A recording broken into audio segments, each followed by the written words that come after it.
오늘 언론이 다루지 않는 핵심을 파헤칩니다. 수구종편이 애써 숨기는 진짜 의도를 분석합니다.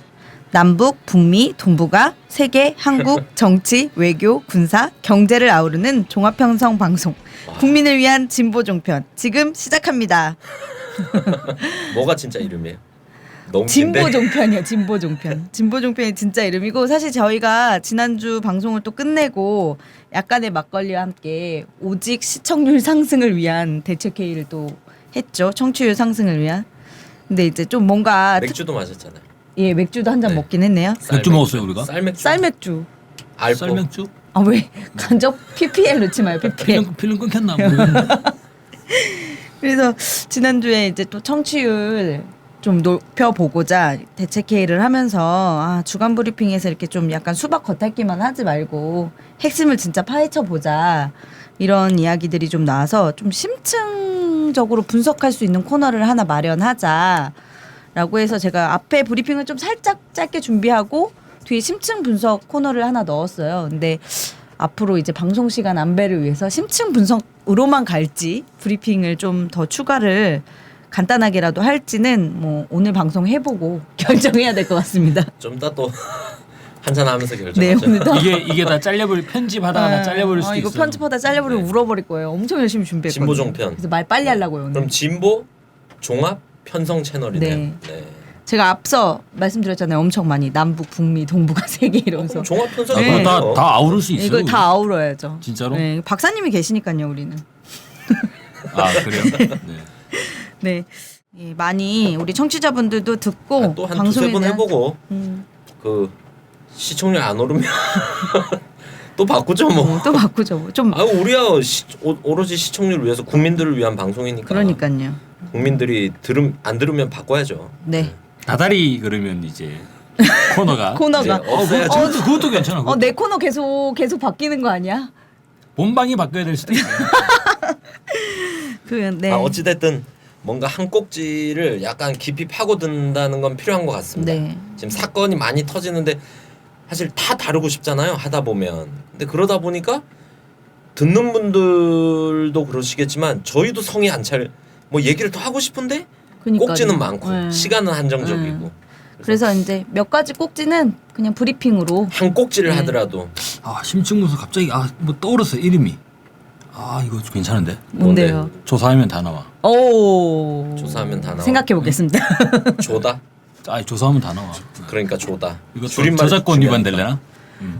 자 어쨌거나 달려봅시다. 네, 지금 브리핑을 간단하게 제가 두 가지 정도 준비했는데요. 첫 번째 브리핑 주제는요. 박근혜 정부의 꼼수입니다.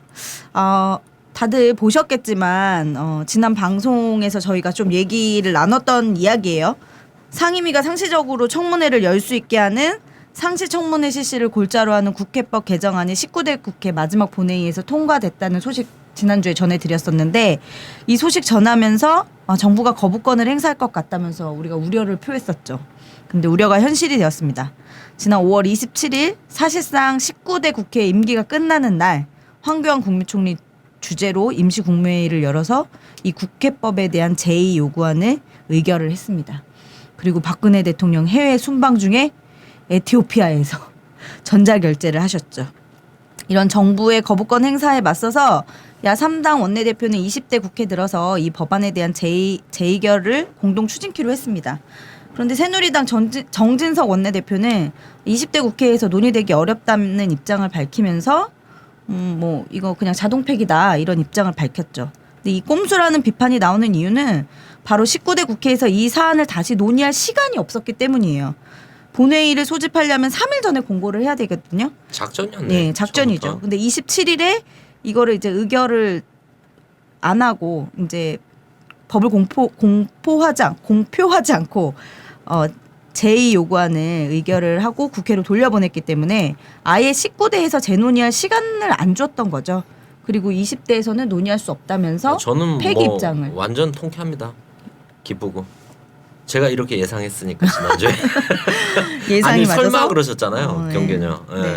근데 저는 우리 대통령이 우리를 실망시키지 않을 거다.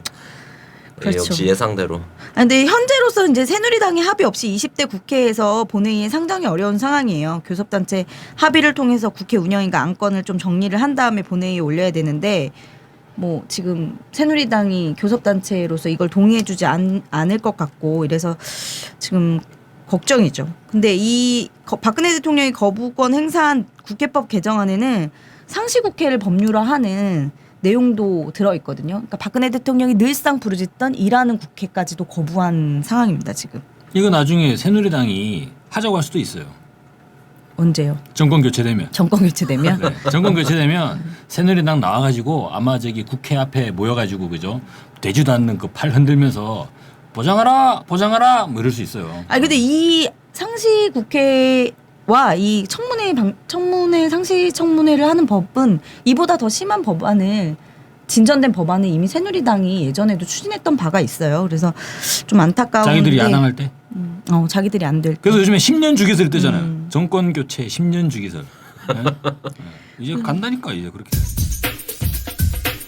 근데 지금 이게 더 꼼수라는 비판을 받고 있는 이유 중에 하나가 또 박근혜 대통령의 전자결제 아니겠습니까? 지금 박근혜 대통령이 아프리카 3개국과 프랑스를 순방하러 또 나가셨는데요. 오늘 또 사고 한번 치셨죠. 근데 우간다에서 사고 한번 네. 치셨죠. 우간다에서 사고는 그 전에 친 거고. 친 게 이제 예. 터진 거죠. 그 전에 사고 친 게 뽀록 난 거죠 이제. 네. 예. 우간다 해외 순방을 통해서 북한과의 안보 군사 경찰 분야에서 협력을 중단하고 안보리 제재 결의 충실히 이행하겠다고 발표를 했는데 우간다 대통령이 이렇게 했다고 오늘 우간다 정부가 공식 입장은 사실이 아니고 한국 정부의 선전이라면서 강력하게 또 항의를 했죠.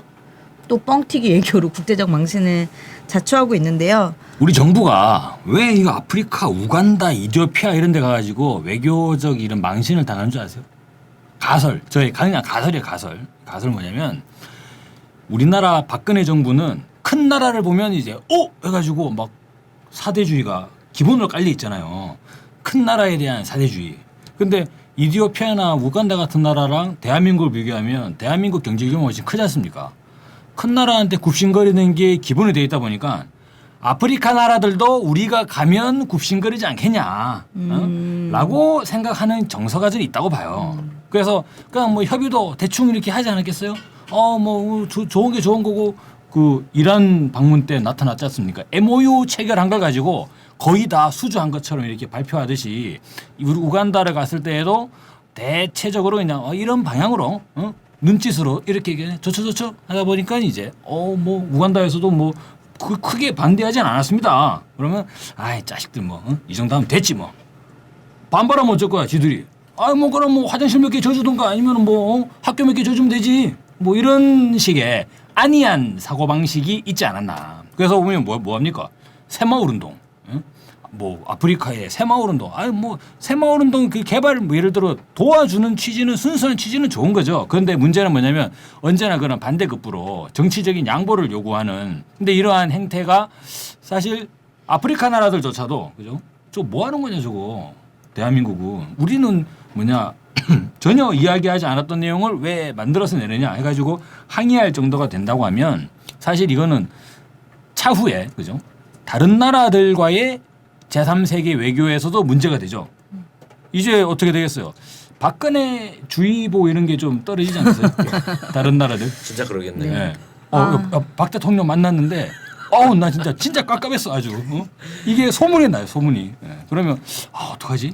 어떡하지? 네. 지금 대한민국에도 박근혜 주의보인데요. 뭐. 앞으로 외교가 점점 어려워지는. 그래서 지금 한간에 제가 SNS를 보니까 출국 금지시켜야 되는 거 아니냐 이런 얘기도 나오고 있는데 입국 거부하면 안 될까 우리가? 네, 여기는 한편에서 입국 거부하고 한편에 출국 금지시키고.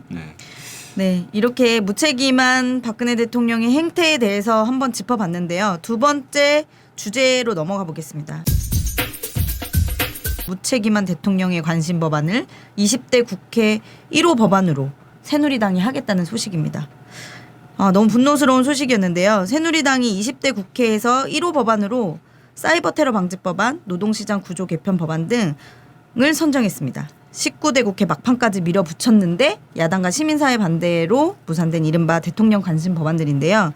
19대 국회 후반기 내내 이런 법안 처리를 강하게 주문했던 박근혜 대통령이 지난 5월 13일 3당 원내대표단과의 회동에서도 청년 일자리 창출을 거론하면서 서비스산업발전기본법과 노동사법 처리를 강하게 요구한 바가 있습니다. 새누리당이 이들 법안을 당론으로 발의하기로 결정하고 의총에서 총의를 모으겠다고 했는데 이것들이 모두 민의를 외면한 법안들이어서 논란이 되고 있다는 소식입니다. 네. 자, 근데 매번 이제 서비스 산업 발전 기본법이잖아요. 뭐 구체적인 내용은 있겠습니다만, 이거 왜 맨날 이걸 얘기하는지 모르겠어요. 서비스 산업 발전 기본법. 경제를 살리겠다고 하는 건데 사실상 이제 국민들의 민의를 외면하고 아니 재벌을 경제를 도와주는 거죠. 살리려면 무엇보다도 박근혜 대통령 본인이 얘기했잖아요. 통일 대박이라고. 아니 남북 경제 협력을 해가지고 이 수출 중심의 경제 구조를 내수로 전환하고 대륙으로 나가야 되는 거 아니에요?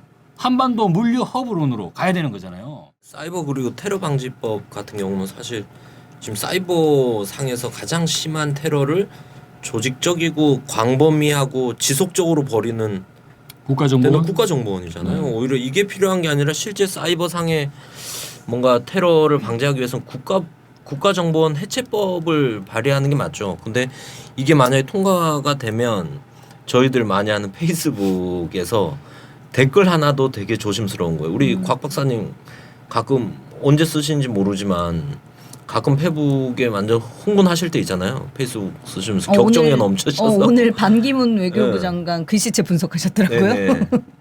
그거는 뭐 흥분한 건 아니고. 근데 페이스북 같은 경우는 약간 사적 관계에서 주고받는 댓글 같은 경우도 충분히 조사를 받고 신원 조회를 받을 수 있는 그런 길이 열리지 않나. 그래요? 네. 근데 사실 뭐 이걸 만들면 박근혜 정부가 일베를 조사하겠어요?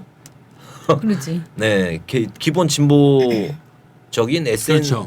SNS 상이나 인터넷 상에서 진보적인 인사들이나 진보적인 국민들의 그 인터넷 활동을 좀 억제는 고리가 되지 않겠나. 그 기본은 사실 예전에 이제 방통위부터 시작해가지고 이명박 정부의 최시중부터 해서 전반 공중파 언론을 이제 보수 정권이 장악을 해버리니까 진보적 지향을 가지고 있는 민의를 대변하는 민주 언론들이 인터넷과 SNS를 비롯한 공간에서 이렇게 어쩔 수 없이 그런 공간에서 이제 자생을 하고 있는 거잖아요. 기본적으로 사이버 테러 방지 법안은 SNS를 치겠다. 그죠? 그렇죠. 네. 그러면 어떻게 되죠? 다 접어야죠 SNS. 왜 SNS를 왜 접어? 네, SNS 싸워야지. 무섭거든. 근데 SNS도 그런데 포털이나 뭐 각종 인터넷 사이트는 댓글 내용이나 숫자에 따라서 이게 상위로 그렇죠. 올라가잖아요. 네. 근데 이 댓글 쓰는 내용들이 시간이 가면 갈수록 이 정부의 비판적인 내용들의 댓글이 많거나 반정부적인 내용이 많이 실리고 있거든요. 그래서 이런 거 자체도 좀 SNS 외에 이런 것도 통제하려고 하는 거 아닌가. 그래서 또 내년 대선을 앞두고 이게 반드시 필요한 거잖아요, 사실. 그렇죠. 그래서 이런 데서 뭐 그런 구상, 그런 목표에서 좀 진행되지 않나 싶습니다. 이것도 제가 볼 때는 강력히 반드시 하리라 확신합니다. 자꾸 이런 예측하지 마세요. 아무튼 이렇게 민의를 외면한 법안들을 20대 국회 1호 법안으로 내겠다는 새누리당은 제가 보기에는 총선의 민의를 받아들이지 못한 것 같습니다. 네, 이제 세 번째 주제이자 오늘의 심층 분석 주제입니다.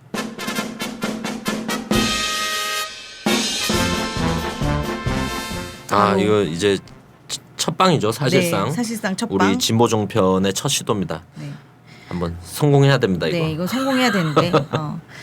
대박 침 것 같습니다. 저는. 네. 오늘 주제가 아주 핫합니다. 바로 최악의 유엔 사무총장이라고 일컬어주는 대한민국의 대권 주자로 지금 자리매김하려고 열심히 애쓰고 계시는 인물인데요.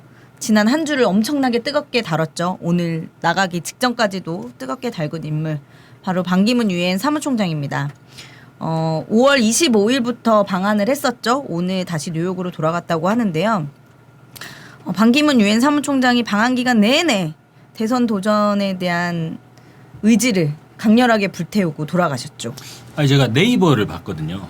오늘 나가면서 기자회견 했잖아요. 기자회견하면서 왜 내 말을 곡해하는지 모르겠다라는 식으로 해서 그저 순수하게 이 유엔 사무총장으로서 이제 방한을 한 것일 뿐인데 왜 나의 행보를 이제 확대 해석하느냐 이런 뉘앙스로 발언을 하고 나갔어요.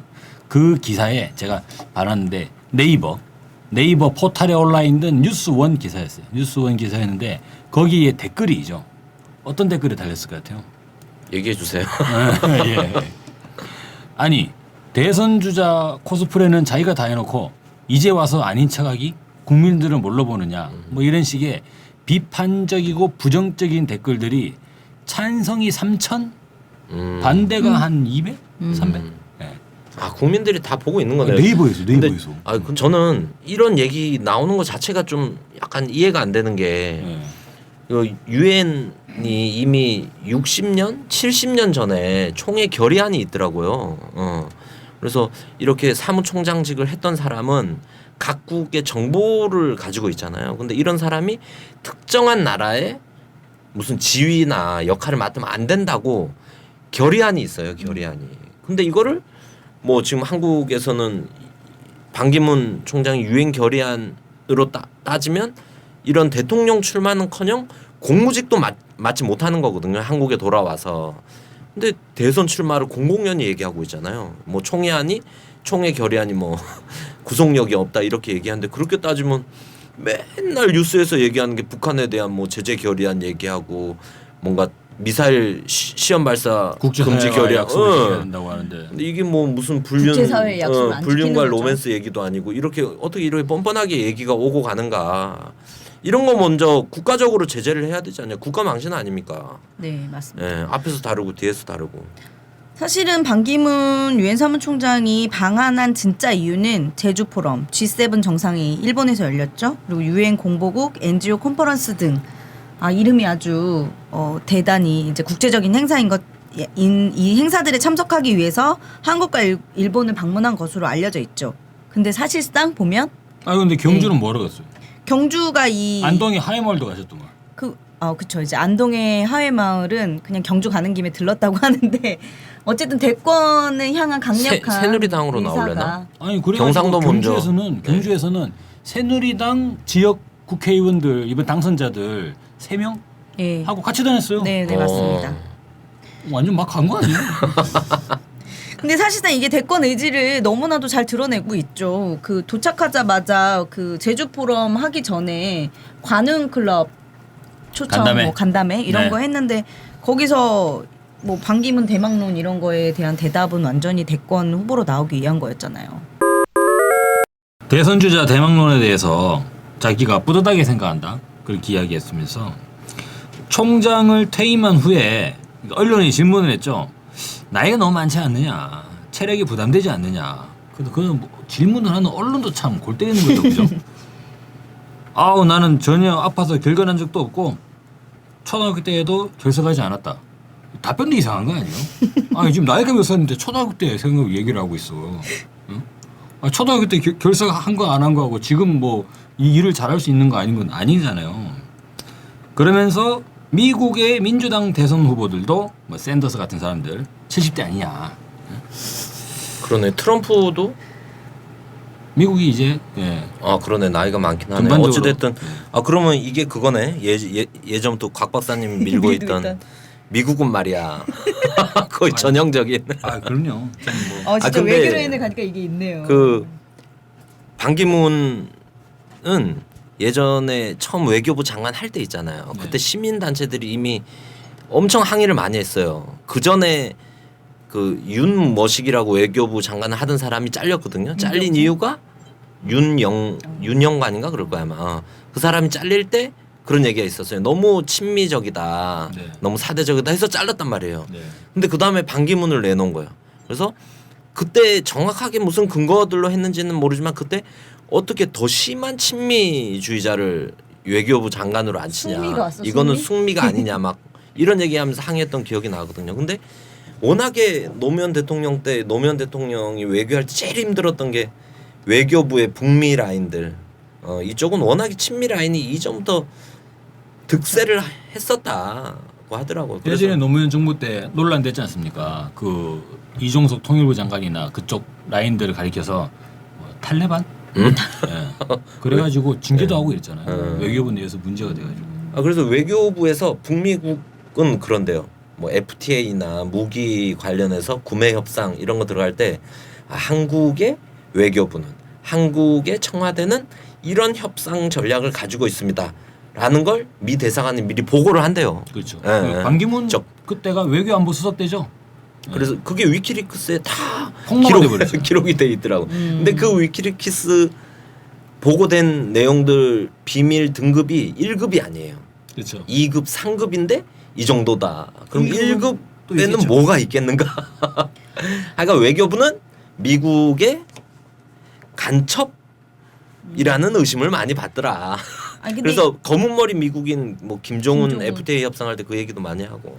아니 근데 정말 반기문 사무총장이 지금 왜 이러나 이걸 보면 야, 이 사람은 진짜로 저 개인의 명예나 사사로움은 별로 중요하지 않은 것 같아요. 그러니까 이제 유엔 사무총장으로서 국제사회의 일치한 결의를 무시하면서 그래도 내가 대통령을 해야겠다라는 거는 정상적인 유엔 사무총장 같으면은 안 하잖아요. 일전에 본 누가 있습니까? 뭐 코피 아난도 있고 그런 사람들도 이제 이 제3세계 진영에 그런 이제 유엔 사무총장 출신도 많이 있지만 누가 이제 그 나라의 대통령이 돼가지고 수행한 부분은 없잖아요. 근데 왜 나서가지고 이렇게 대선 행보를 펼치느냐?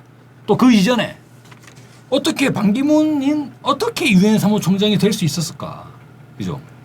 아니 근데 이런 부분들을 보면 야 정말로 이 반기문 유엔 사무총장은 미국과 정말로 좀 가깝다. 네. 근데 미국과 가깝다는 게 뭐 문제되는 건 아니잖아요. 이 사람들은 오히려 영광으로 생각할 것 같은데 미국과 가깝다고 평가를 해주면. 근데 사실 이런 인터뷰에서 이런 내용을 이야기했잖아요. 근데 이게 관훈클럽 초청 토론인데 이 관훈클럽 초청의 특성상 이제 언론사에 이제 중진급 이상들이 이 토론회에 들어간단 말이에요. 근데 사실 이제 원래는 모두 발언만 공개하고 일문일답은 비공개로 하기로 했었다고 하는 거예요. 근데 반기문 총장의 별명이 기름장어래요, 옛날부터. 기름장어? 예, 요리조리 이제 잘 기자들의 질문을 잘 진짜 피해간다. 어울린다. 그래서 기름장어였대요. 그러니까 기자들이 이런 질문을 장어도 했을 때 미끄러운데 기름장어는 얼마나 미끄럽겠어요. 근데 기자들이 이런 질문을 했을 때 내가 얘기한 것이 곡해됐다라고 얘기하는 거는 지금 그냥 하는 말이지 이런 거를 다 의도해 두고 했다고 보여지거든요. 기름장어는 손으로 잡으면 안 잡히니까 포크로 푹 찔러서 잡아요. 우리가 포크가 됩시다. 가운데를 푹 쑤셔버려야 돼요. 그래서 이 관훈 토론회에서 저는 사실 이런 입장을 밝힌 게 비공개 뭐 이렇게 했다고 하는데 당연히 엠바고로 깰 수밖에 없었던 거죠. 그런데 언론들이 사실상 대선 출마 의지를 밝혔다는 분석을 막 내놓으니까 나경원 의원의 입을 빌어서 과잉 해석이다 이런 반응을 보였죠. 그리고 그 반응을 보인 직후에 또 가서 아니 TK 그럼 한번 방문하고 언제나 시간을 거꾸로 되돌려 봐요. 반기문 사무총장이 유엔 사무총장 되고 나서 언제 대한민국 와가지고 이런 식으로 돌아다녔냐고. 아 근데 새누리당에서도 이제 이거에 대한 인터뷰를 하는데 새누리당에서도 당황한 사람들이 많더라고요. 이 정도까지 노골적으로 의지를 밝혔다라고 느끼더라고요. 반기문 씨가 그렇게 얘기한 뭐 한국 시민으로서 어떤 일을 해야 하느냐는 것을 그때 가서 고민하고 결정하겠다. 부정을 안 했어요. 한국에 지금 반기문을 모시는 정당? 이게 총선 전부터 지금까지 하고 4개가 만들어졌어요. 뭐 친반 통일당, 친반 국민대통합, 친반 평화통일당. 이건 진짜 민망하더라고. 친박연대 있었잖아요. 친반연대. 네, 친반연대. 이 정도까지 지금 한국 사회에서 얘기가 무르익어지면 오히려 부정을 하거나 노코멘트를 해야 되는데 오히려 부정도 궁정도 아닌 길을 열어놓은 거잖아요. 이런 요구 속에서. 오히려 그러니까 많은 사람들이 대선 출마 의지를 강하게 피력한 걸로 오히려 보여지지 않냐 결과적으로. 정말로 간 보는 게 간철수를 넘어선 거예요 지금. 기름장어라니까요. 기름장어. 그래서 저는 기름장어는 처음 들어본 얘기인데 그래서 저는 간기문. 반기문. 반기문, 간기문. 아니 근데 이렇게 나경원 의원의 입을 빌어서 과잉 해석이라는 발언을 남긴 직후에 어떻게 했습니까? 바로 TK 방문, 안동 방문하고 하이마을 방문하고 그것도 있잖아요. 충청의 맹주라면 이제 김종필 전 총리 이렇게 만남을 했죠. 작심하고 대선 주차의 길을 걸은 거죠. 그리고서 오늘 나가기 직전에 또 자기의 행보에 대해서 과잉 해석하지 않았으면 좋겠다라고 얘기를 한 거예요. 뭐 하자는 건지 모르겠어요. 자기가 그러니까 결론적으로 예. 보면 완전히 말아먹은 것 같아 지금. 완전 말아먹은 것 같아. 그러니까 작전을 잘못 쓴 거야? 국민들의 시각은 그래 그릇이 겨우 그 정도밖에 안 돼. 라고 인식을 해버리는 거 아니야? 야, 이렇게 간 보는 사람이었어? 아유, 나는 뭐 유엔 사무총장이길래 뭔가 있는 줄 알았지. 야, 그런데 요 정도밖에 근데 간 보는 거는 간추수를 뛰어넘는 것 같아요. 정말 적극적으로 제대로 간을 봐버리지 않아요? 푹 찔러가지고 간을 봤다가 난 모르겠는데 이러고 가버리는. 지금 모르겠는데 하고 갔는데 사실 이제 반기문 총장이 자기 임기 내에 이렇게 한국에 방문할 수 있는 마지막 기회인 거예요. 그래서 와서 열심히 자기 대권 주자로서 각인을 시키고 갔다고 저는 보여지고요. 그리고 또 많은 언론들이 반기문 총장이 대권에 도전한다면 여당 쪽에 가깝지 않냐, 새누리당에 가깝지 않냐라고 평가를 하고 있죠. 근데 반기문 총장이 북한과의 대화의 필요성을 언급하고 갔죠. 우리는 북한과의 대화를 향한 길을 다시 찾아야 할 것이다. 유엔 사무총장으로서 그리고 개인적으로도 어떤 방식으로든 도움이 될 수 있는 방향으로 기여하고 싶다. 이렇게 얘기를 했습니다. 사실 박근혜 정부는 북한의 선 비핵화 의지를 천명하지 않으면 대화를 할 수 없다라고 계속 외치고 있잖아요. 근데 이례적으로 볼 수 있는 발언이죠. 새누리당이 가깝다라고 하니. 반기문 총장의 발언을 액면 그대로 받을 수는 없죠. 지난 1월 달에 북한의 핵실험을 한 이후에도 대화 국면을 조성하기 위해서 반기문 아무 노력도 하지 않았습니다. 그러니까 실질적으로 반기문이 이야기하는 대화라고 하는 것은 정말로 한반도의 평화를 가져오기 위한 대화가 아니라 지금 미국이 북한이 적극적으로 핵실험과 그리고 인공위성 발사 이후의 ICBM의 공개 적극적인 군사적 행보들을 걷다 보니까 미국이 더 이상 전략적인 내를 지탱하지 못하고 이제 대화를 해야 되나? 어디까지 해야 되지? 해도 되나? 이런 고민들 하게 됐는데 미국이 이런 고민을 하다 보니 미국의 보조를 맞춰주고 오바마 행정부와 이제 함께 공동 행보를 걷는 차원에서 대화를 언급하는 거지. 만약에 이 예전에 노무현 정부 때처럼 동북아 균형자 이런 입장이라든가 아니면 유엔 사무총장으로서 국제 평화에 대한 사명감을 가지고 동북아와 한반도의 대화를 제의하는 미국에게도 할 말은 하는 그런 당당한 유엔 사무총장이라고는 보여지지가 않아요. 그거 괜찮다. 당당한 유엔 사무총장. 미국에게 할 말은 하겠다. 그랬으면 좋겠네요. 네. 근데 이렇게 대화 공세를 북한은 하고 있고 박근혜 정부는 대화를 거부하고 있는 거잖아요. 근데 이때 유엔 사무총장으로서 할 역할이 저는 너무도 많다고 생각을 해요. 북이 이제 군사회담을 제의를 했는데도 박근혜 정부는 계속 대화를 거부하고 있는데 유엔 차원에서 좀 이런 방법들을 제시해 주거나 또 지금 사실 원래 유엔이 그런 거 하는 거죠. 예. 또 지금 사실 또 북의 해외 식당 종업원들이 집단 탈북했다라고 하며 이제 북한 가족들은 납치를 또 주장하고 있고 이 가족들이 좀 유엔에 도움을 청하고도 있잖아요. 근데 아무 입장도 안 내놓고 있는 거예요. 반기문이 같은 민족의 일이기도 한데도 유엔 사무총장의 입장에서도 아무 것도 내놓지 않고 이렇게 방한한 김에 이 해외 식당 종업원들 면담이나 좀 한번 하고 가면 노벨 평화상 받을 총장이 거리인데 면담하겠다 그러면 면담이 안 시켜줄 되겠네요. 수도 없잖아요. 근데 그게 그 납치됐다고 주장하는 북한 그 종업원들의 가족들이 유엔에 이미 서한을 그러니까요. 보냈잖아요. 좀 이거 도와달라. 근데 반기문 총장으로서는 좋은 기회가 될 수도 있지 않나. 왜냐하면 북한과 대화하겠다 그러니까. 그래서 원래 반기문 총장이 북한 인권이 심각하다 얘기를 워낙에 강조했잖아요. 미국에서 인권 보고서 낼 때마다 반기문 총장이 거들었단 말이에요. 북한 인권 문제가 있다. 그러면 좋은 기회지 않습니까? 이거를 이 사람들을 면담해서 만약 이 사람들이 그런 게 없다. 우린 자유로웠다. 그럼 뭐 이걸 오히려 북한 기존의 주장, 북한의 인권이 진짜 이렇게 심각하지 않냐. 이렇게 활용을 하면 될 것이고 그중에 담은 한 명이라도 돌아가고 싶다 그러면 그 사람 하나를 데리고 북으로 가서 대화를 하면 되는 거 아닙니까? 야, 그러면 예전에 뭘 해도 반기문한테 나쁘지 않다. 전직 그러니까. 미국 대통령들 있잖아요. 그러니까 북한에 억류된 미국인을 데리러 북한에 갔잖아요. 클린턴도 그랬지 않습니까? 이번에는 2009년에. 발상의 전환. 여기에 있는 북한 주민을 데려다 주러 방북을 하는. 아니 없으면 그렇게 하라는 거죠. 만약에 면담을 했는데 없다. 그럼 북한 인권은 제가 원래 문제가 주장했던 있다. 대로 네. 심각한 문제가 있습니다. 저의 말이 맞지 네. 않느냐 이렇게 되는 거고 만약에 가겠다는 북한 종업원이 있으면 데려다 주는 방북으로. 이러면 북한이 어떻게 거부할 수 있겠어요? 아, 그러니까요. 완전히 북한이 궁지에 몰아버리면 뭘 해도 나쁘지 않은데 왜 그러면 이런 지금 카드를 노벨 쓰지 평화상 않나? 까미래니까 원래 유엔 사무총장들은 다 노벨상 후보에 오르는데 창피하게 지금 왜 이런 10년 걸- 동안 재임하면서 노벨상 후보로 제발 못 올랐어요. 우리가 어떻게 좀 노벨상- 반기문 총장 어떻게 네. 보좌관으로 좀 어떻게 네. 어떻게 한번 이제 너무 심한 얘기가 하지만 정말 그 괜찮은 것 같아요. 괜찮은 방법인데 네. 있을 때 제안해 줄 거. 가버렸구나. 가버려가지고 지금. 하여간 뭐 대화론에 뭐 진정성이 없어 보입니다. 그리고 경진현님이 노벨 평화상 얘기하셨는데 반기문 사무총장이 만약 그 상을 받아요. 그러면 우리는 이해가 될까요?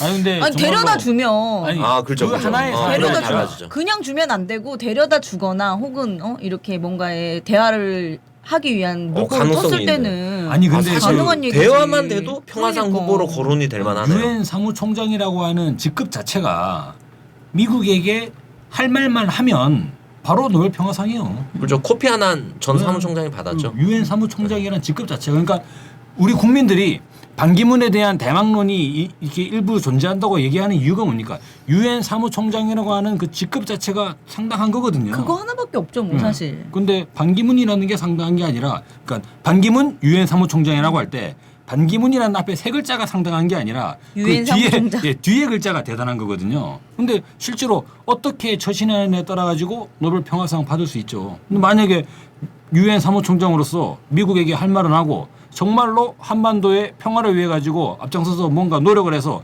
노벨상을 받았다고 해봐요.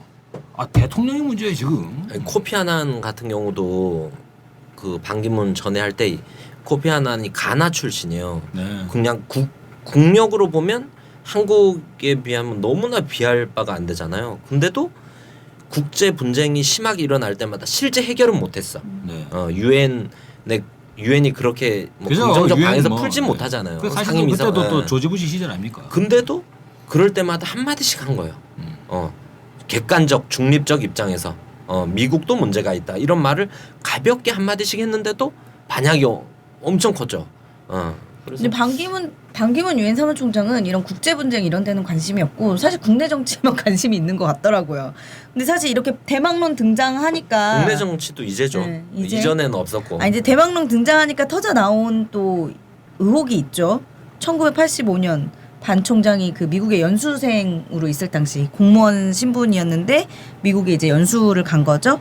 그때 고 김대중 전 대통령의 동향을 전두환 정권에 보고했다는 미국의 외교 문서가 이제 30년이 지나서 공개가 됐거든요. 도저히 외교관인지 정보원인지 도저히 알 수 없는 상황이네요. 네, 이렇게 국민들이 의혹을 갖고 있는 심각한 일이었음에도 불구하고 반기문 총장은 별일 아니라는 식의 반응을 내놨죠. 이런 한국 언론들의 반응에 대해서. 그게 좀 당황스럽더라고요. 그리고 언론의 이런 비판에 대해서 막 좀 오히려 너무 기가 막히다 이러면서 불쾌감을 드러냈거든요. 사실 그 당시 김대중 대통령은 전두환이 가장 싫어했던 그래서 진짜 죽이려고까지 하지 않았습니까? 그런 김대중 대통령이 도미에 있는데 동향을 보고하고 또 귀국을 도우려고 하는 미국 내 인사들의 동향까지도 상세하게 주미대사랑 한국 외교부로 보고를 했습니다. 이게 지금 상급 비밀 문서여서 30년 만에 공개된 거죠.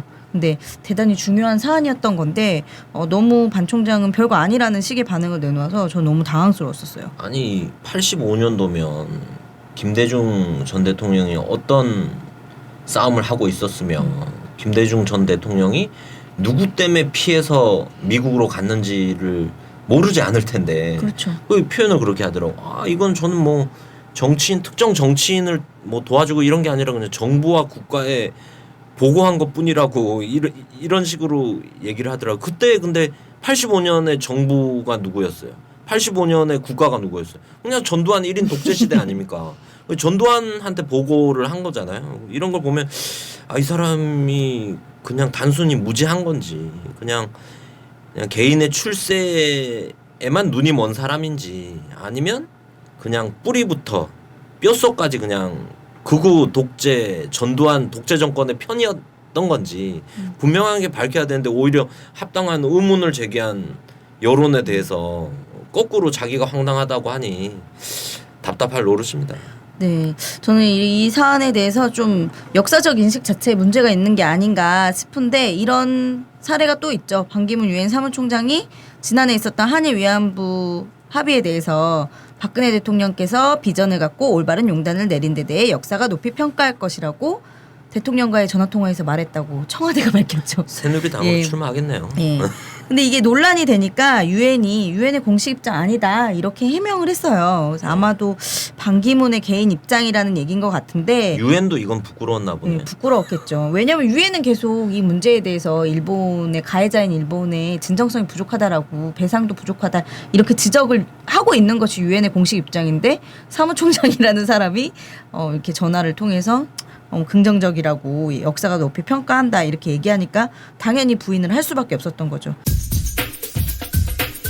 지난해 말에 그 유엔을 찾았죠. 우리 기런옥 할머니께서 일본군 유엔 위안부 피해자 할머니였던 기런옥 할머니가 이제 유엔을 찾았는데 그 당시 이제 반기문 총장하고 만나게 됐어요. 근데 이제 그때 내놓은 변명은 위안부 문제 해결을 위한 양국 정부의 노력에 대해서 환영한 거지 합의 내용을 환영한 건 아니었다 이렇게 아니 양국 해명을 정부의 했죠. 노력 자체가 문제인데 기름장어. 네. 기름장어. 그러니까 막 이렇게 빠져나가려는 기름장어가 왜 나왔는지 좀 썩은 알겠죠. 기름장어네. 예. 썩은 기름장어. 양국 정부의 노력 자체가 없는 거 아니에요? 그쵸. 그러니까 이제 지금 보면 아까 그 사회자님 뭐라 그랬어요? 일본의 노력은 있었죠. 반기문- 일본의 노력을 박근혜가 받은 거죠. 아니 노력도 아닌 거지 그거는. 그러니까 그 뭐냐 이 문제를 해결하려는 노력이 아니라 그렇죠. 문제를 덮어버리려는 노력이니까. 그 반기문 사무총장이 극우 독재 정권과 한 통속 아니냐라고 하는데 그것도 잘 모르겠어요. 그러니까 이른바 어떤 나라의 이 보수 내지는 우익이라 그러면 대체적으로 보면 이런 이제 외교관의 문제, 외교적 문제에서는 자기 나라 중심성을 많이 가지게 되잖아요. 그러면 원래 정상적이면 보수 세력이면 그죠? 이런 이제 일본의 전쟁 범죄 내지는 과거의 식민 지배에 대해서 매우 강하게 반발을 하고 강력하게 대응을 하는 게 맞잖아요. 그렇죠. 근데 잘했다는 거야 지금. 이거는 머리가 없는 거예요. 네, 머리가 없다. 아이, 머리가 없다는 건 너무 심각한 정확하게 문제고 기록합시다. 머리가 없다. 판단력이 부족한 것. 곽 박사님 네. 머리가 없다라고 하셨습니다. 있는 머리 어떻게 없다고 할 수 있습니까? 머리 있는데. 네. 엄연히 있잖아요. 네, 머리. 영상도 찍었고. 네, 네. 계속하세요. 난감하네 진짜. 네. 정리하겠습니다. 역사 의식이 없다. 네. 아. 네. 역사 의식은 없는 거 맞는 것 같습니다. 네. 역사 의식이 없어요. 근데 이렇게 많은 국내 정치의 개입이죠. 근데 이런 그거 아세요? 논란을 낳고 있죠. 이번에 반기문 총장 안동 가가지고 서해 유성룡 정신을 얘기했잖아요. 유성룡, 유성룡의 충용, 네. 충성 그것을 이제 배워야 된다. 근데 나름대로는 역사 의식으로 자기와 유사한 사람을 누구를 이제 벤치마킹 해가지고 나를 피하라면 될까라고 생각했던 것 같아요. 왜냐하면 유성룡이라는 사람이 뭡니까? 임진왜란 때 명나라와의 외교를 통해 가지고 명나라의 원군을 이제 원군을 끌어오고 실질적으로 명나라와의 관계에서 사실 조선이라고 하는 선조 정권이 상당히 많은 피해를 봤잖아요. 거기에 이제 아부도 하고 이렇게 또 대응도 하고 또 이제 때로는 필요할 때는 이제 지적할 때는 지적도 하고 그래서 사실상 당시에 임진왜란 당시에 유성룡이라고 하면은 그 명나라와의 관계에서 일정하게 우리 민족의 이익을 위해서 나름대로 좀 열심히 이제 싸우셨던 외교적으로 싸우셨던 이순신 장군은 이제 군사적으로 싸웠지만 그런 인물로 이렇게 좀 기록돼 있잖아요. 그래서 본인이 외교관이잖아. 그래서 이걸 다 예. 근데 아무래도 정치 컨설팅 받나 봐요. 이미 정치 컨설팅 맞추고 들어온 거 아닐까? 어떻게 이렇게 동선을 짜고 이런 벤치마킹 이런 거. 그리고 오늘 거기 가서 무슨 식수했다면서요. 나무를 심었는데 그 심은 나무 이름은 제가 잘 기억이 안 나는데 그 나무가 나무 중에 왕 뭐 이런 뜻의 나무래요. 그런 거 막 심고 이런 거 보니까 저는 어디선가 지금 딱 짜준 이 정치 그 컨설팅에 딱 맞춤해가지고 지금 방한 행보를 하고 간 게 아닌가. 그런 생각이 들어요. 친반 통일당에서 하나? 거기 뭐 4개 중에 하나? 그래서 그 500년 전에는 이제 항일 외국과 싸우는 유성룡 정신을 이야기하다가 500년 뒤가 돼 버리니까 갑자기 군 위안부 문제 사실 뭐 그런 불미스러운 일이 있었는데 양국 정부가 열심히 잘 노력하고 있는 거 아닙니까? 참 거기에 대해서 상당히 역사가 높이 평가할 거다 네. 이렇게 이야기를 하고 있는데 완전히 이거는 상반되는 그죠? 네. 모습 아니에요? 네, 저는 이렇게 문제적 인물이라고 생각을 하는데 이 문제적 인물인 반기문에 대한 대망론이 나오고 있는 게 좀 안타깝습니다. 그런데 이미 국제사회에서의 반응은 굉장히 냉담하죠. 최근에 영국의 유명한 경제지인 이코노미스트는 반 총장을 두고 우둔한 최악의 총장이라며 악평을 했죠. 또 외교 전문지 미국의 포린 폴리시 여기서는 반 총장을 두고 너무도 무능한 세계에서 가장 위험한 한국인이라면서 편말을 했어요. 국제 분쟁의 뭐 대안적인 조정자로 안전이나 개발, 뭐 인권 이런 유엔의 3대 목표는 하나도 실천하지 않고 의전에만 집착하고 현안 대처 능력이나 업무의 깊이가 부족하다. 이러면서 굉장히 혹평을 했습니다. 아, 그 의전에 또 목맨다니까 사실 낯이 다 뜨겁습니다. 근데 뭐 일을 좀 뭘 해내면서 또 일을 잘하려면 또 의전이 받쳐져야 되잖아요. 근데 아까도 코피 아난 같은 경우는 얘기했지만 유엔 사무총장 하면 코피 아난이 10년 전 사람인데도 회자가 된단 말이에요. 가나의 약소국 출신이면서도 어찌됐든 불평등하고 불합리하고 미국 일방주의의 유엔을 내서 뭔가 목소리를 내보려고 노력했던 반기문 사무총장 같은 경우는 지금까지 그런 이미지화된 것도 하나 찾기가 지금 매우 어려운 상황이다. 그래서 오히려 유엔 사무총장을 한국에서 배출했어. 이게 자랑이 아니라 한국에서 배출한 유엔 사무총장이 10년 동안 아무것도 한 게 없어. 라는 게 오히려 이 떨어진 국위를 어떻게 돌려 세울 거냐, 어떻게 메꿀 거냐가 오히려 지금 남아있는 국민의 숙제가 아닌가 그런 생각이 듭니다. 네. 그래서 지금 저는 사실 반기문 사무총장이 그래도 우리 분단된 조국 출신의 분단된 대한민국 출신의 사무총장인데 정말 아무 일도 안 한 거잖아요. 그래서 뭐 사실 지난해 방북을 추진하고 있다는 기사가 일본 언론을 통해서 흘러나왔었죠. 근데 유엔 차원에서 또 부인을 했단 말이에요. 그런 일 없다고. 근데 제가 얼마 전에 어떤 인터뷰를 들으니까 그 이태식 전 주한미국 대사가 인터뷰를 했어요. 근데 그동안 사무총장으로서 북한의 지도자들하고 여러 경로를 통해서 접촉해 온 것으로 안다.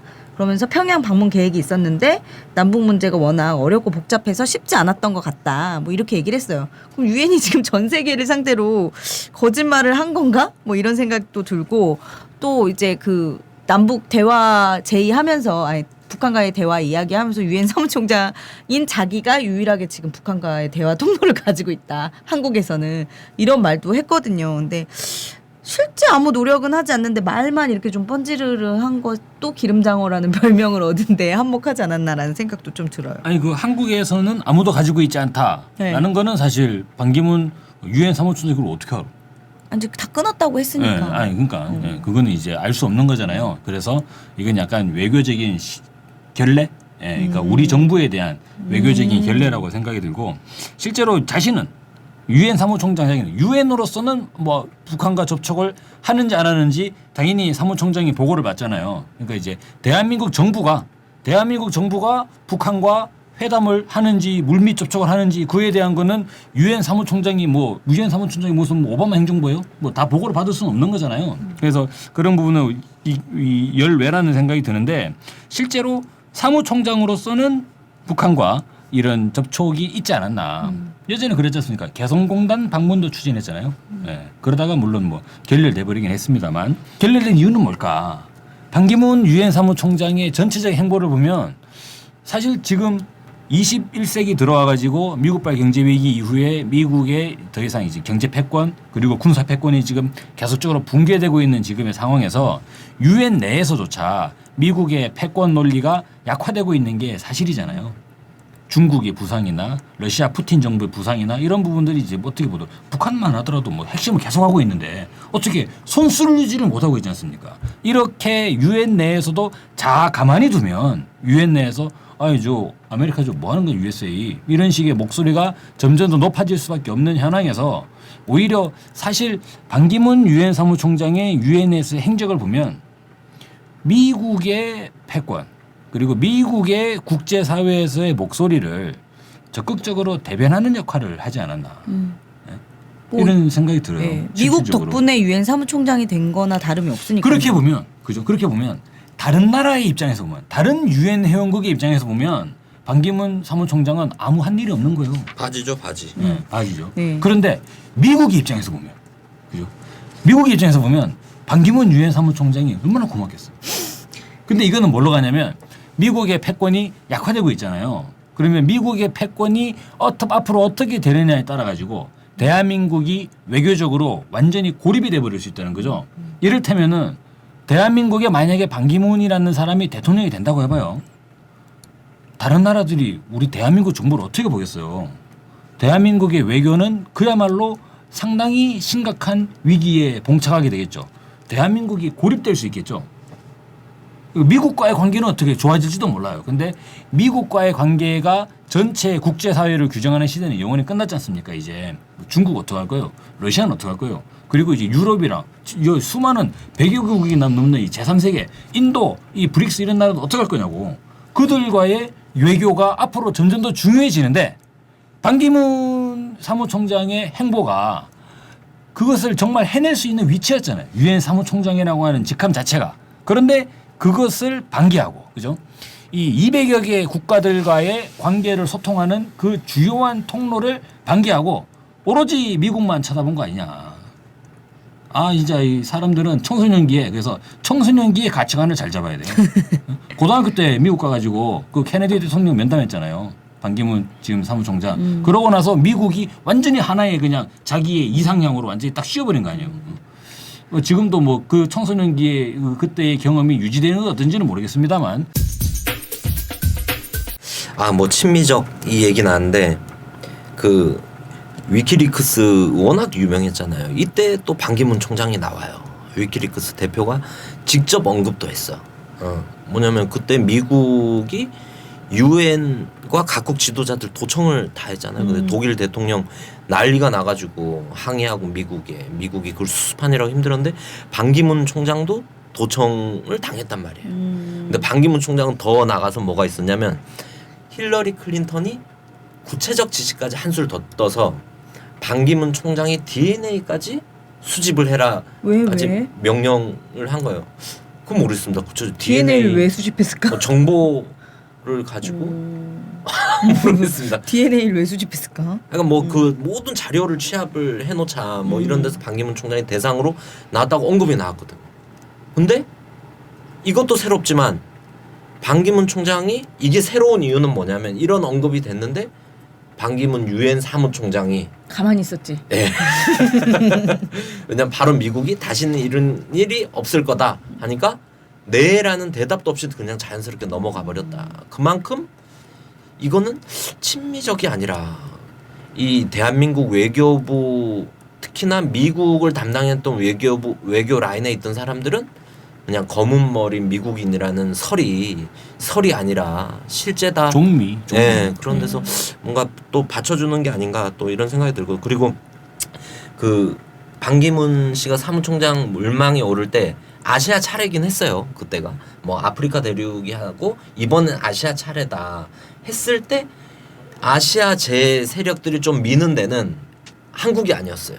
이 인도였단 말이에요. 인도. 근데 그때 한참 뭐 그 존 볼튼이라고 네오콘의 핵심 인사가 있었어요. 그리고 미국의 또 콘돌리자 라이스가 또 미 국무부의 핵심 역할 국무부 장관을 맡고 있었나? 그랬죠. 그리고 네오콘 핵심 존 볼튼과 콘돌리자 라이스 미 국무장관이 두 사람이 회고록에 그런 표현이 나와요. 2006년 유엔 사무총장 선거에서는 강력한 사무총장이 나오면 안 된다고 판단했다. 왜? 그전 코피 아난 때문에 피곤했거든. 아시아에서 강력하지 않은 사무총장을 고른 거죠. 내 말을 잘 들으. 미국의 네오콘과 국무장관이. 그게 한국의 반기문이었다. 그래서 두 사람이 돌아가면서 반기문을 면담한 내용까지 회고록에 나와요. 그걸 반기문이 마음에 들었다는 거예요. 두 사람이. 그래서 두 사람이 연락해서 너 만났냐? 반기문 어때? 마음에 들더라. 왜? 강력하지 않으니까. 하면서 인도로 쏠리던 표심을 한국으로 틀어버리죠. 근데 마지막까지 일본이 저항을 한 거예요. 일본이 아무리 미국이 시켜도 한국을 찍긴 싫은 거 아니에요. 근데 일본까지도 기권표로 돌려세우고 반기문을 당선시켰다. 누가? 미국이. 미국이. 그런 미국이 반기문을 도청한다. 그럼 미국이 반기문의 DNA를 수집한다. 당연한 거 아닙니까? 세워준 사람이 관리를 하려면 도청도 해야 되고 뭐 그런 관계 아닌가 이런 생각이 들고 근데 그러면 유엔이 그러면 미국이 그렇게 주도하는 대로 가는 기구인가? 그렇죠. 보면 구조적 문제가 있더라고요. 이게 보통 단체나 기구의 최종 의사 결정을 어디서 합니까? 총회. 총회에서 하죠. 근데 유엔은 어떻게 거꾸로죠. 돼요? 네. 유엔은 안보리 총회에서 상임이사국. 어떤 결정을 하더라도 상임이사국이 거부권을 행사할 수 있어요. 이번에 아까 저희가 브리핑에서 대통령 거부권 때문에 화를 냈잖아요. 근데 대통령이 모든 걸 거부할 수는 없잖아요, 한국은. 근데 유엔은 그 어떤 총회 결정 사항도 유엔 상임이사국 5개국이 거부권을 행사할 수 있다. 근데 5개국 중에 영국, 프랑스, 중국, 러시아, 미국인데 이 5개 나라의 주도적 역할은 누가 봐도 지금 미국이 하고 있지 않나. 그래서 실제 유엔의 결정적 역할을 지금 미국이 많이 하고 있다. 그러다 보니까 이제 미국이 뭐 이라크를 침공할 때도 그냥 유엔의 많은 나라들이 이해를 못하고 반대하지만 미국의 결정대로 가는 거고.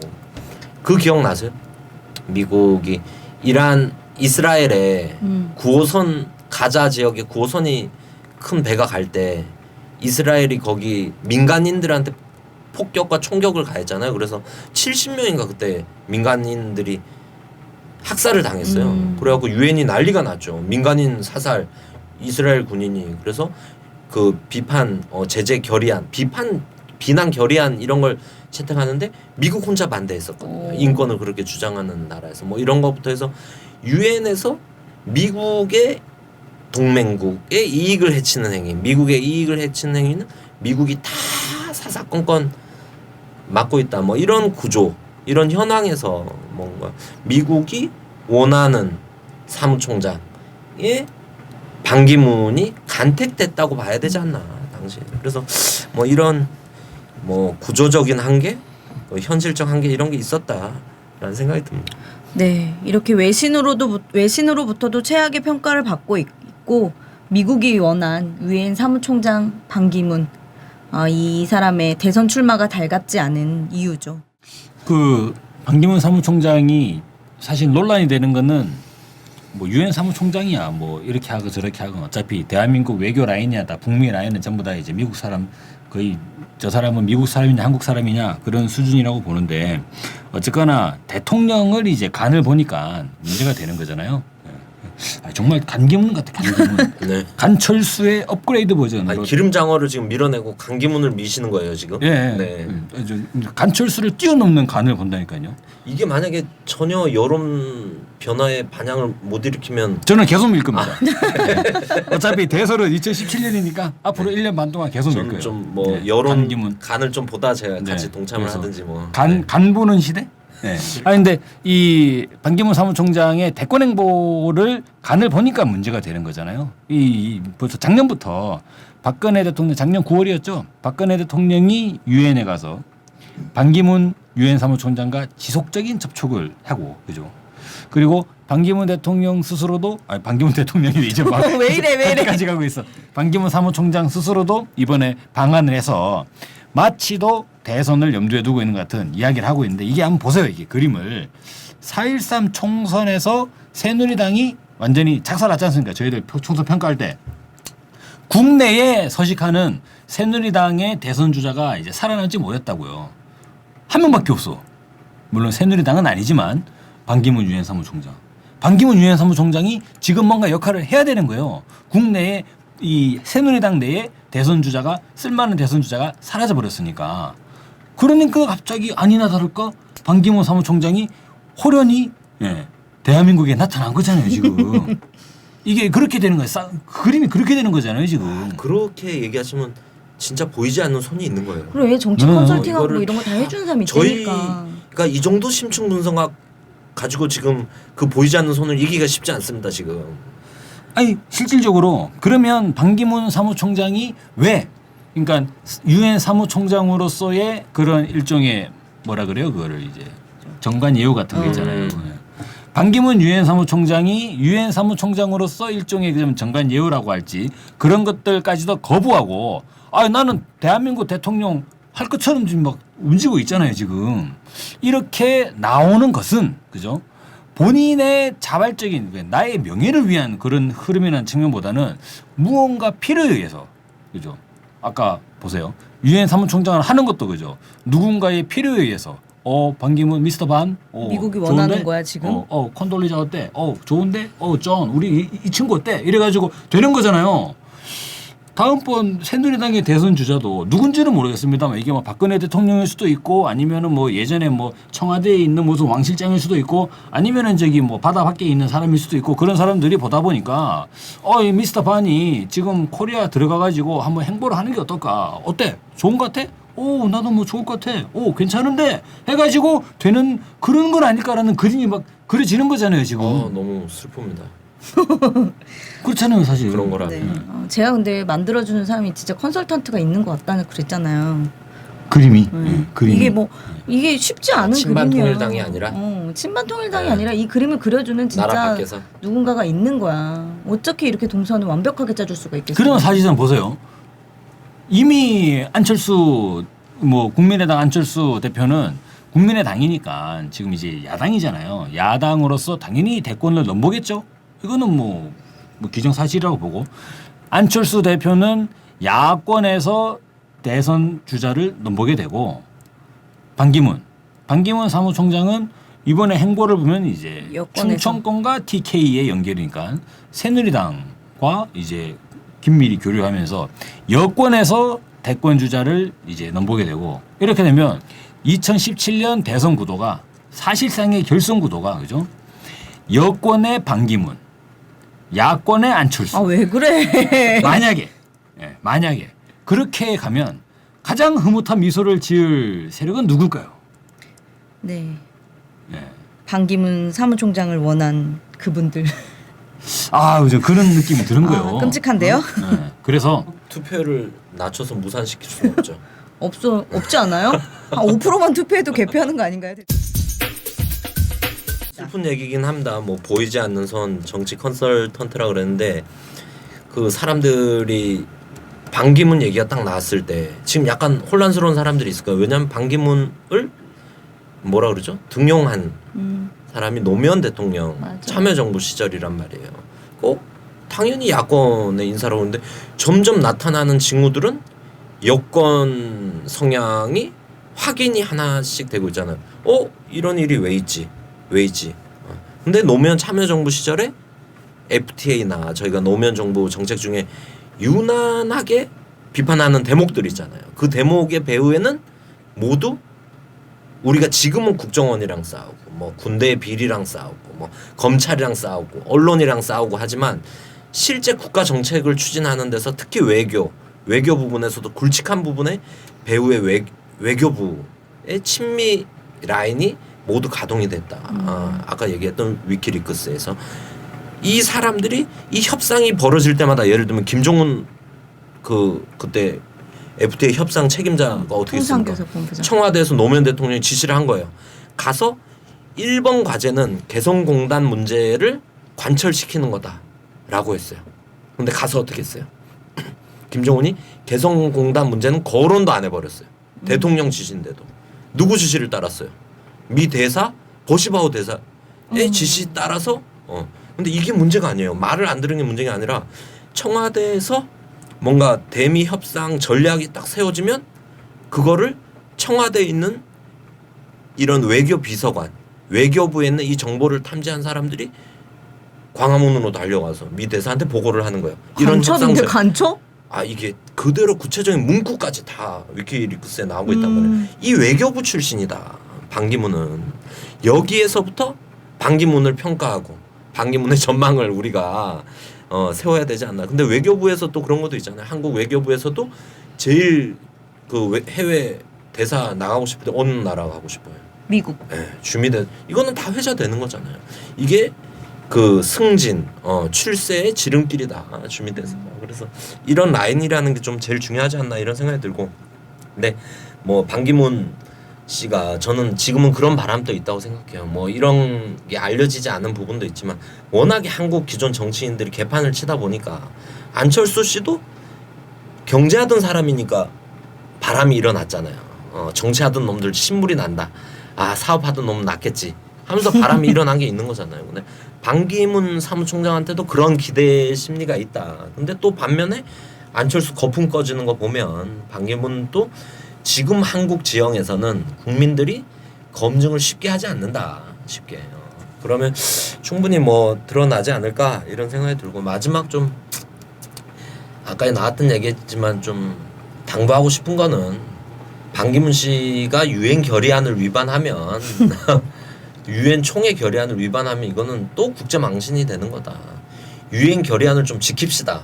남한테 지키라 그러지 말고 우리부터 그런 당부를 하면서 마치겠습니다. 네, 이렇게 오늘은 사실 박근혜 정부의 국회법 개정안, 그러니까 일명 상시청문회법에 대한 거부권 행사와 관련된 소식과 대통령 관심 법안을 20대 국회 제1법안으로 발의하겠다는 새누리당의 화를 좀 내봤고요. 특히 반기문 유엔 사무총장에 대해 분석하는 의견들 좀 나눠봤는데요. 어떠셨나요? 지금 반 총장에게 필요한 것은 대권의 꿈이 아니라 남은 임기만이라도 유엔 사무총장답게 평화를 위해 일하겠다는 의지 아닐까요? 라디오 반민특위 5월 마지막 주 진보 종편 이렇게 마치겠습니다. 다음 주에 또 뵙겠습니다. 나도 말할 거야. 이 아빠도 그 자리에 있었다고. 아름다운 사람들이 저마다 촛불이 되어 어둠을 이겨내고 노래하던 날 화장실 한 번 못 가고 추위에 몸살이 나도 엄마 아빠는 그 자리 지켰다고. 그렇게 힘든데 왜 그러셨어요? 눈은 반짝이며 너희가 물어오면 난 대답할 거야. 나도 말할 거야. 너희에겐 새날을 주고파.